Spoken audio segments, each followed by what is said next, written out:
This is Show Up as a Leader, a show from PeopleForward Network, helping you maximize your positive impact on the world by becoming your best, fully authentic self. Hey everyone, it's Rosie. I am super excited to have KL Shah, expert salary negotiator and career strategist, launch a new series on the podcast called The Career Bump. In this series, KL offers your ultimate guide to show up as a leader by stepping into your power, getting in the driver's seat, and making moves that matter in your career. She describes it as she is going to be your career roadie. Lots of great stuff in her series. Take a listen.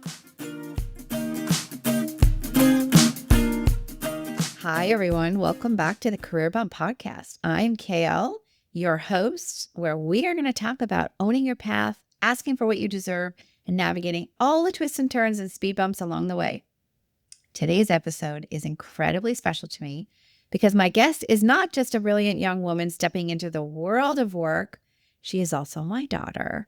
She is about to graduate college. She is fresh on the job market, and she's bringing the voice of a generation that is asking different questions about work, life, and what success really means. We are calling this episode What Gen Z is Thinking About Work, Life, and the Future. Because I know many of you are raising, hiring, mentoring, or even managing Gen Z talent.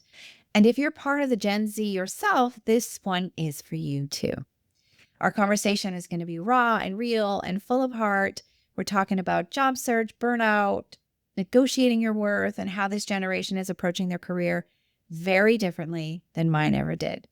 So grab your coffee or your wine, turn up the volume, let's dive in. I cannot wait for you to meet my beautiful daughter, Haiden Sweeney. Hello, Haiden. Welcome to the podcast. Hello, how are you? Great. Thank you for being here. It only took us several weeks to finally figure out how to map this out in your very busy schedule. So thank you for making the time. Let's start with, because you're graduating and it's such a momentous moment in your life, certainly incredibly proud as your mom, and I'm sure you're very proud. What would you say you are the most proud of so far in your college journey and in your life? I would say I'm most proud of my time management skills. Obviously, as you know, and maybe some people watching know, that I work 3 jobs while going to school. So I have 20 credits usually per semester. And I think it overall just gave me the confidence to gain a lot of abilities to enter the workforce. So I feel pretty prepared, which is probably what I'm the most proud of. I love that. It's something I used to say to people, and that she's a hustler. She is out there. She's working. She's obviously going to school. And part of the reason I think why you worked is you also like the money. That's true. But there was an element of everything that you did since freshman year brought you to this moment and really prepared you to step out into the workforce in a different way because you worked your entire college career. Definitely. It prepares you a lot more than you'd think. And I do have a couple other friends that work, maybe not as much as I do, but a decent amount. And it definitely prepares you for anything when you have to manage your time to the lengths that I usually do. I love it. So let's move into this one. So tell me a little bit about your future career? And when you think about it, what excites you the most and what maybe scares you? I'm definitely most excited to see what projects come my way. I'm just really looking forward to implementing what I've learned at my internship and what I've learned in school. I think that the coursework that I've had and the majority from my internship, I feel like I've taken a lot of the things that I've learned there, and I am wanting to take them to my next role. I am definitely a little nervous about the job market in general, as a lot of people are. You're hearing that a lot on social media, and often I'll see entry-level roles posted on LinkedIn, and it's like, oh, you need a minimum of 2 to 4 years of prior experience in that related field, which is just a little bit unrealistic, I feel like, coming from postgraduate for anyone, like anyone that went to my school, no one has 2 to 4 years of prior it'll always say professional experience. And everyone coming out of college is looking for professional experience and looking for entry-level jobs, but no one's able to get those entry-level jobs because they don't have that experience. So I think it's a matter of rewording the definition of entry-level job, because that's not what it is. Entry-level means you have your coursework experience, an internship. Maybe it should be a related internship instead of 2 to 4 years of working. Yeah, it does seem really unrealistic. Let's talk a little bit about, though, your process to land a job, because you happen to have received several job offers. I wouldn't say you navigated it in a traditional way. Talk to us about how you navigated the job search. Of course, you posted on LinkedIn like everybody else does, but like talk about how you used your network and how you tapped into LinkedIn from a DM perspective, and really different than I think what a lot of people are doing today. I think a lot of people are scared to reach out. There's a lot of fear around asking for help from people that like maybe you don't know. The way that I approach it, obviously I got this a little bit from you, but thank God I have you in my pocket. So I would say I approached it by reaching out to people, putting myself in an uncomfortable situation and putting myself out there. It's just a matter of putting yourself in the right basket, and hopefully someone picks you out of that basket. Messaging every single person that has a job title that you think that you would be a good fit for or that you're interested in. It doesn't necessarily have to be like, I went to school for international business management, but I'm going into marketing. So I feel like it's just very broad, and there's always going to be opportunity in the most like unrealized areas. One of the things that I thought was really cool about what you did was you narrowed down the industries. You love sports and entertainment, and you love automotive. So you're working for Rolls-Royce today in your internship, but you also love hockey and you love the New Jersey Devils. And I remember when you were going through this process, you reached out to every person that you could who worked for the Devils, and you sent them private DMs. Talk to us about how many people, let's say, you reached out to specifically at the Devils, and how many responded and where that led. Okay, I would like to say first off, I am an Oilers fan, not a Devils fan, but I do enjoy the Devils industry itself, their company culture, and I do enjoy going to the games. Obviously, being an Oilers fan and living in New Jersey isn't really the most beneficial, but going there, just like randomly going up to people when I went to games, just like introducing myself to them. Usually they have salespeople walking around. I did that.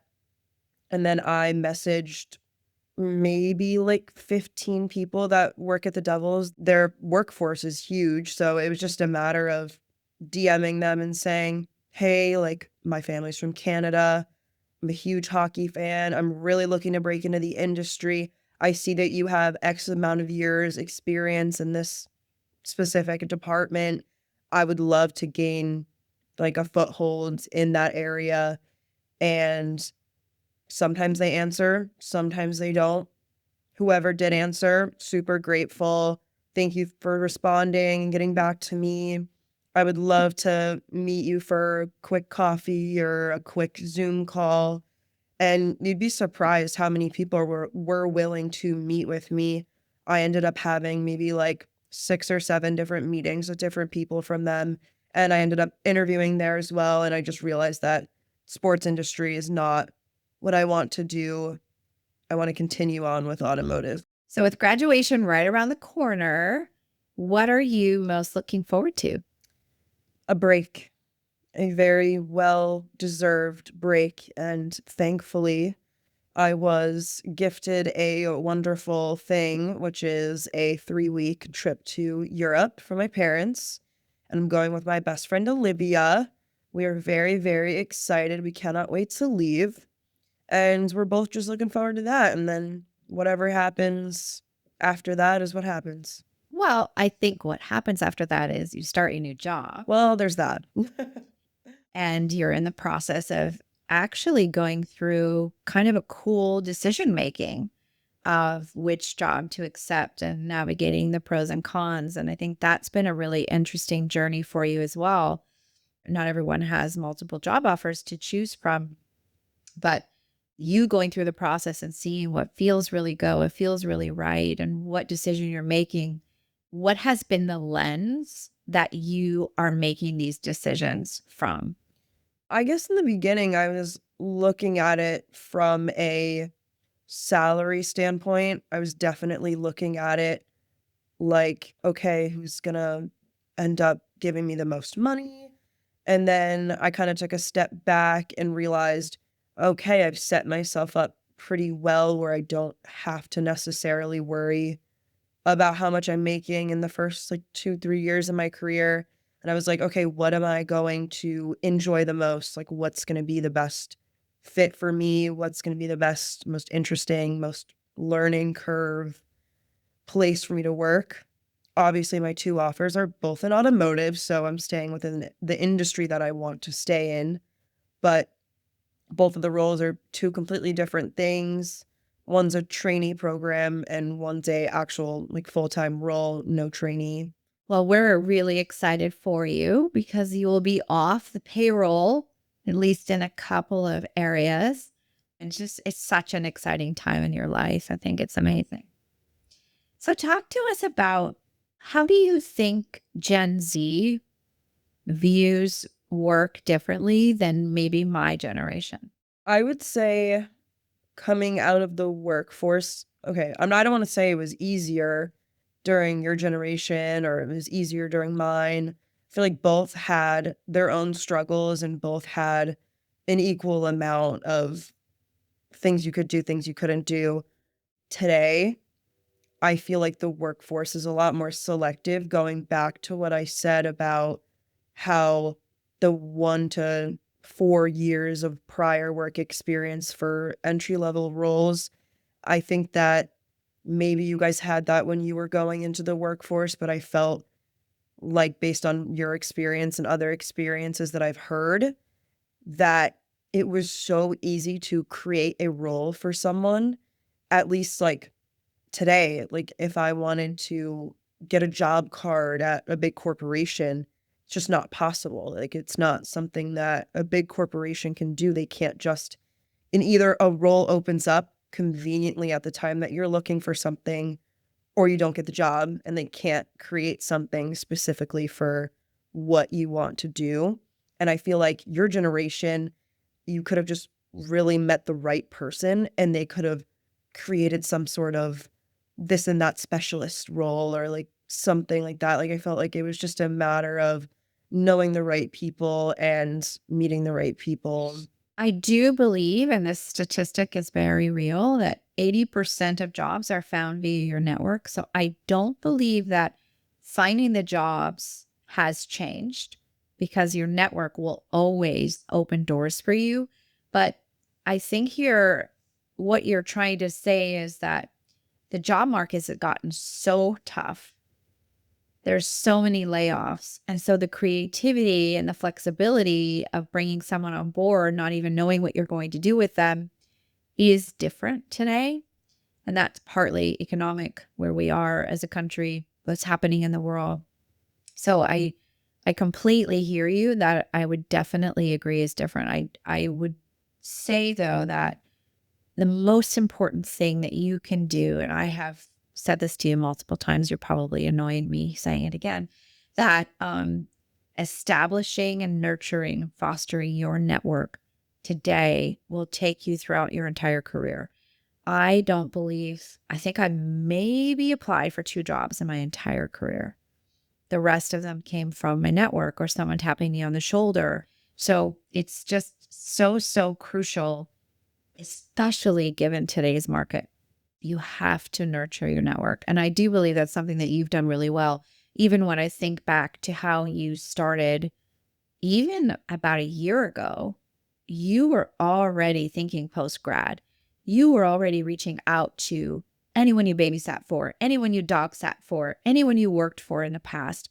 And you were strategizing with them and talking with them about their careers and how what direction you might go based on who you are. And I think that really put you in the driver's seat of why you've received so many job offers. Yeah, I think one of the problems with my generation is that we worry about the future. Like it's maybe not everyone. This might just be like what I've noticed.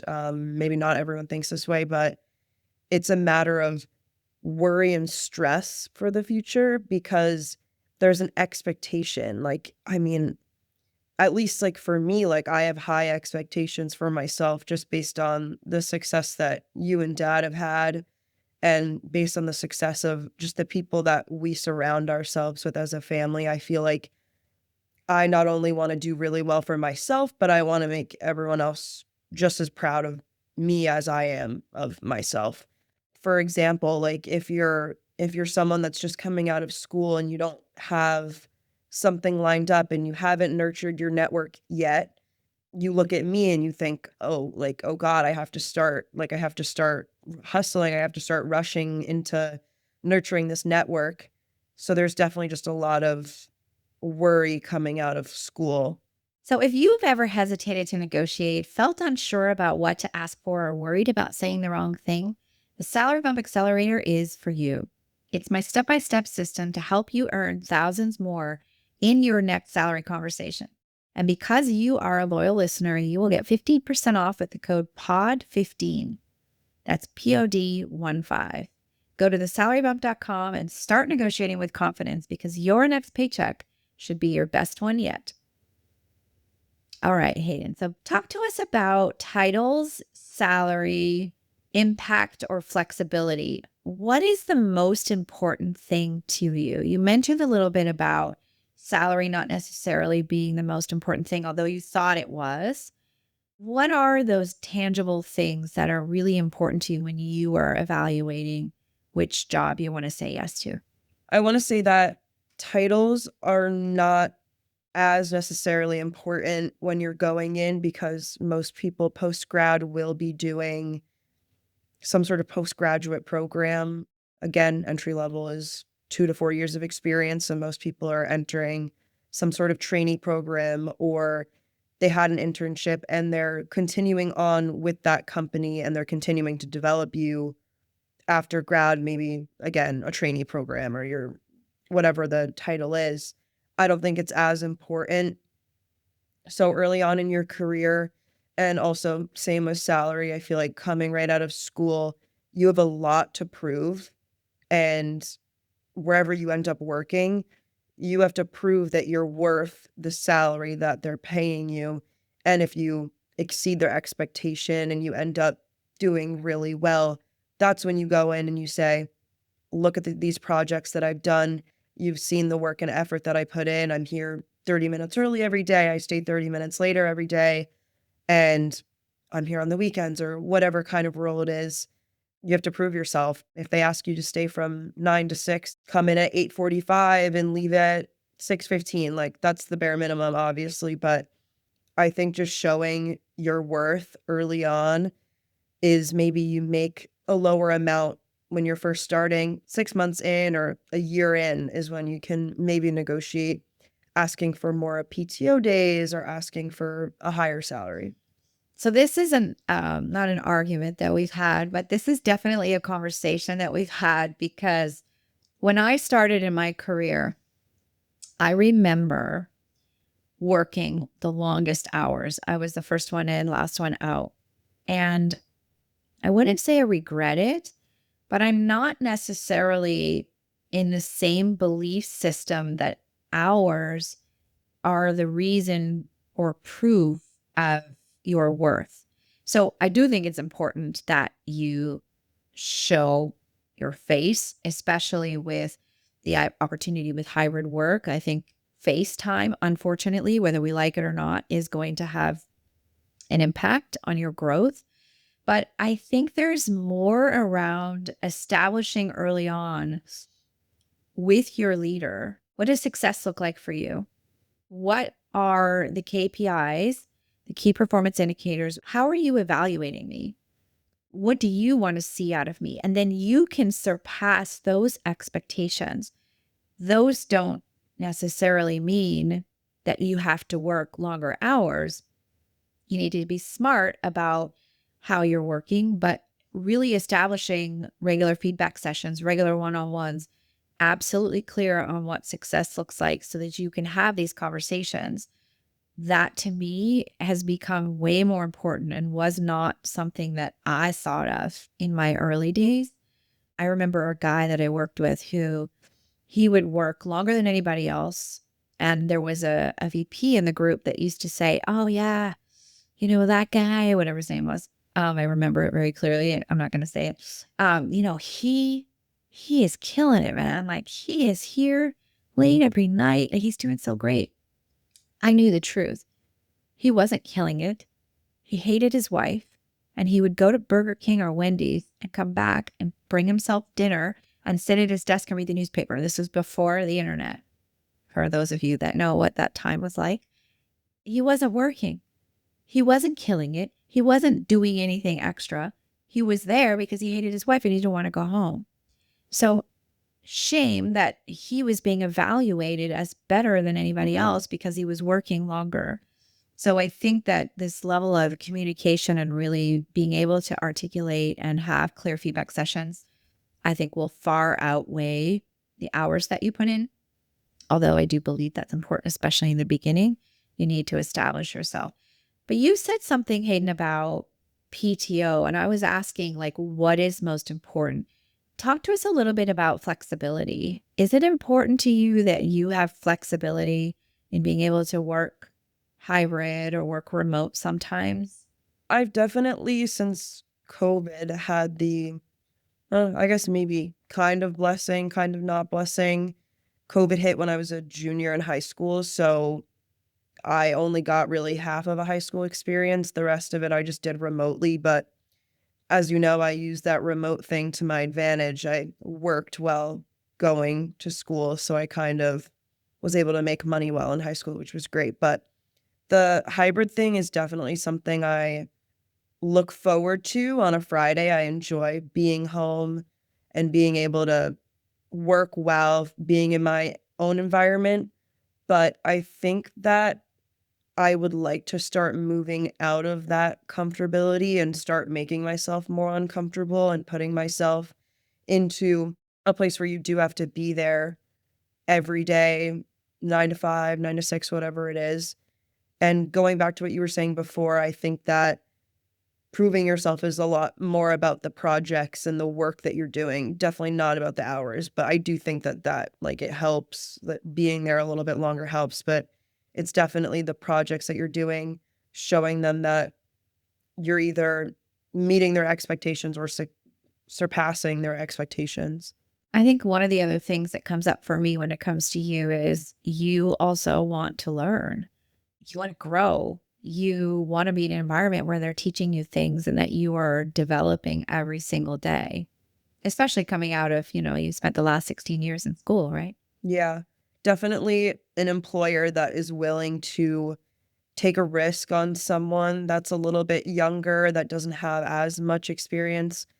Obviously, I have automotive experience, so hiring me as an automotive brand, that does make sense, but definitely someone willing to develop someone coming out of school. It's a risk for them. It's not a sure thing. Okay, is this person really going to exceed our expectations or meet them, because they don't have that significant work career background yet. So it's definitely a matter of them being willing to risk developing someone that could end up working out or end up not working out. Yeah, absolutely. Talk to us about what advice would you give someone starting the job search today? I would say do not be hurt by rejection. You will get those emails that say, unfortunately, we've decided to go with someone with a better skill set, or whatever AI robot thing they decide to email you. It's usually, okay, maybe in the beginning when I got my first rejection, I was like, oof, that hurt. I didn't want to get that email. But you apply to a bunch so you can get at least a couple back. And realizing that, okay, a couple of rejections. All right, I applied to a job that I didn't really have a background in. That's why I got the rejection.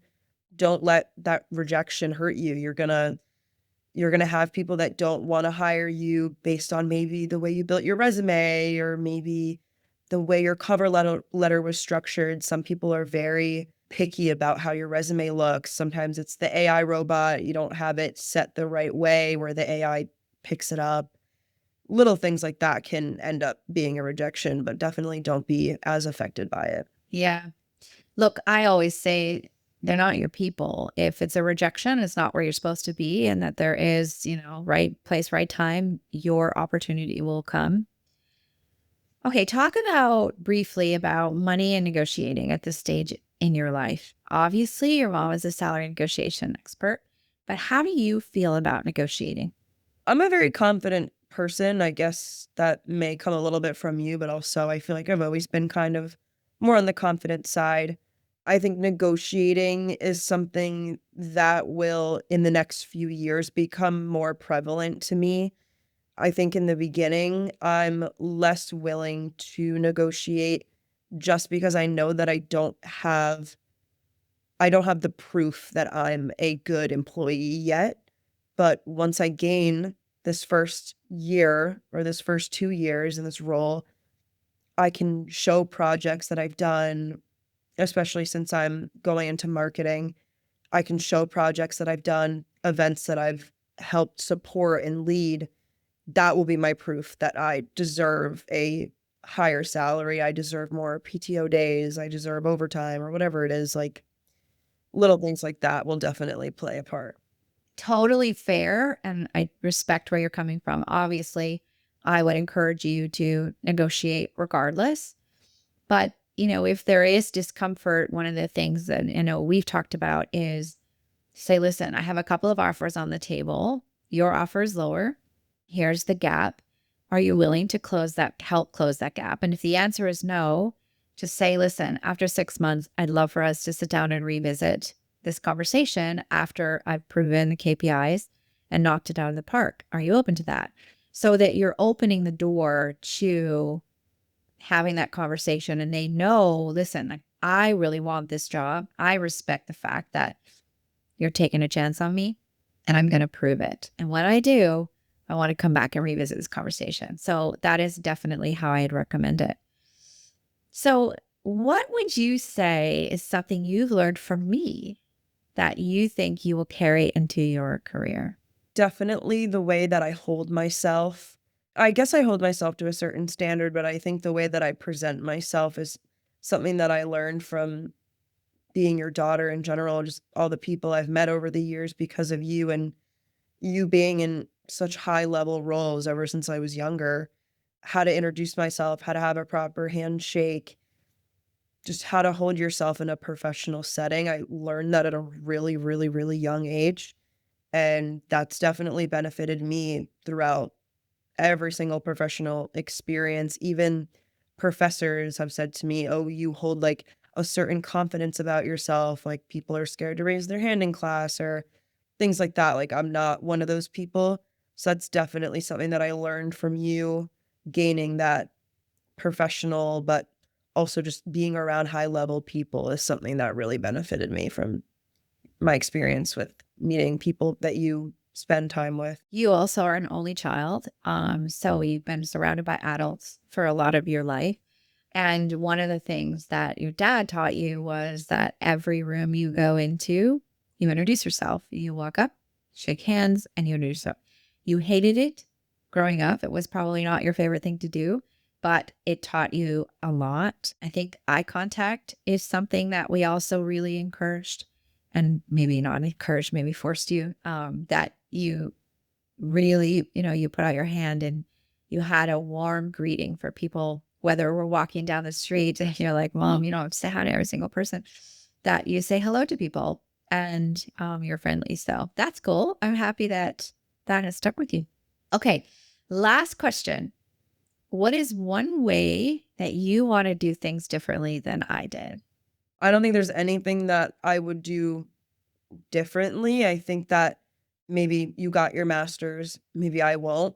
maybe that's the only thing that's different, but I would be lucky to be as successful as you've been in your career. That's something I strive for, is to be, if not as successful, more successful. I guess that's just kind of the standard I'm holding. But yeah, there's nothing that I would change. I mean, I would just love to be in the spot that you're in your career. Thank you so much. Thank you for being here, for being so open and grounded and wise beyond your years. Watching you navigate this next chapter with so much heart and curiosity obviously makes Dad and I incredibly proud, not just as your mom, but as someone who has also been in the career trenches for a really long time. To see you navigate this process and hustle and find your way, just obviously, it's a very big proud mom moment. You also remind us that this generation isn't just asking for jobs, that they're asking for purpose and growth and balance. And every company who is listening and every leader really needs to pay attention to. So if you're a recent grad listening, I hope you feel seen and encouraged. And if you're a parent or a mentor or a hiring manager, I hope this gave you some insight into what Gen Z is really thinking. We're going to flip the mic and Haiden is going to interview me. And we're going to get into what I wish I knew at 22, all the career detours I never saw coming, and how I finally took the wheel in my career. Don't miss it. And as always, stay bold, stay curious, and keep driving your career forward. I'm Rosie Ward, and this is Show Up as a Leader. To learn more, head over to PeopleForwardNetwork.com and, of course, hit that follow button.